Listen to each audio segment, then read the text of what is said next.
Siapakah Insinyur Salah Atia ini? Mengapa kematian beliau menggemparkan Kairo dengan pemakamannya yang dihadiri lebih dari 1,5 juta orang?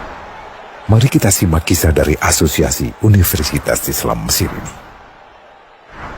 Al-Kisah dari kampung kecil bernama Tafahna al-Ashraf, distrik Mittelghamir, provinsi Dakohliah, Mesir, ada 9 orang sarjana miskin lulusan Fakultas Pertanian. Lalu mereka pun sepakat membuat sebuah peternakan unggas, sembari mencari mitra ke-10.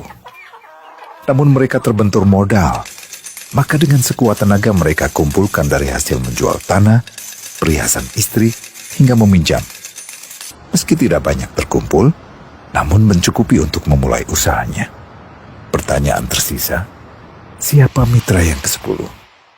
Insinyur Salah, satu dari mereka, pun berkata, "Aku sudah menemukan mitra yang ke-10. Siapa?" kata teman-temannya. "Allah," lanjutnya.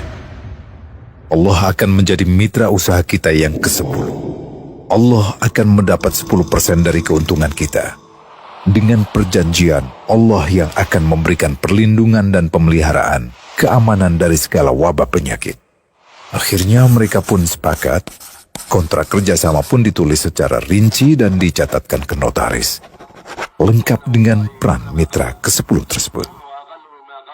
Tak disangka, setelah 1 musim bisnis mereka langsung meroket, jauh dari yang dibayangkan sebelumnya. Lalu mereka pun kembali bersepakat menambah jatah keuntungan mitra ke-10 menjadi 20% di musim kedua, dan begitu seterusnya hingga mencapai 50%. Lalu bagaimana keuntungan mitra ke-10 itu dialokasikan? Dimulai dengan membangun sekolah dasar Islam putra, lalu lanjut putri, kemudian sekolah menengah putra, kemudian putri. Tambah lagi madrasah aliyah putra, lalu putri. Tapi karena keuntungan terus membanjir, akhirnya dibentuklah Baitul Mal. Dan mereka pun mengajukan ke pemerintah untuk membangun universitas di kampung. Awalnya ditolak dengan alasan tiadanya akses bagi para mahasiswa. Tak berapa lama mereka pun mengajukan pembangunan universitas lengkap dengan stasiun kereta beserta jalurnya dengan biaya mandiri. Akhirnya permintaan ini disetujui, dan pertama dalam sejarah Mesir berdirilah sebuah universitas di perkampungan kecil. Semakin berkembang, dibangun pula fakultas kedua, ketiga, keempat hingga asrama putri dengan kapasitas 600 kamar. Lalu asrama putra dengan 1.000 kamar. Tiket kereta api pun digratiskan untuk memudahkan transportasi menuju kampung tersebut. Tak cukup hanya itu, dibangun Baitul Mal berikutnya hingga hilang kemiskinan di daerah tersebut. Dan program ini diduplikasi ke kampung-kampung lain hingga bisa dikatakan tak ada kampung yang disinggahi Insinyur Salah kecuali akan dibangun Baitul Mal untuk warga. Bantuan pun diberikan untuk fakir miskin dan para janda. Pemuda pengangguran pun dilatih untuk mengelola perkebunan sayur hingga mandiri, bahkan sampai bisa mengekspor ke negara tetangga. Pada saat panen raya, seluruh penduduk dikirimi paket sayur. Di hari pertama Ramadan diadakan buka puasa bersama untuk seluruh penduduk desa.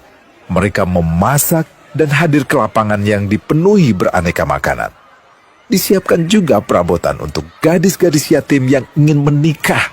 Dan ini semua merupakan sedikit dari banyaknya kebaikan yang dilakukan oleh Insinyur Salah. Hingga pada akhirnya disepakatilah keuntungan perusahaan 100% untuk Allah.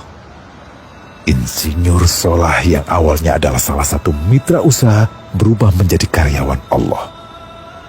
Dia hanya menerima gaji, namun dia memberikan Tuhannya syarat agar membuatnya hanya butuh kepadanya dan hanya meminta kepadanya. Inilah sosok Insinyur Salah Atia, aktor utama kisah menakjubkan ini. Keikhlasannya membuat ia sama sekali menolak terkenal di media massa. Dan kini, Meski orang yang melibatkan Allah ke dalam bisnisnya ini telah wafat, terbayang seluruh amal jariahnya yang selalu mengalir untuknya. Masya Allah.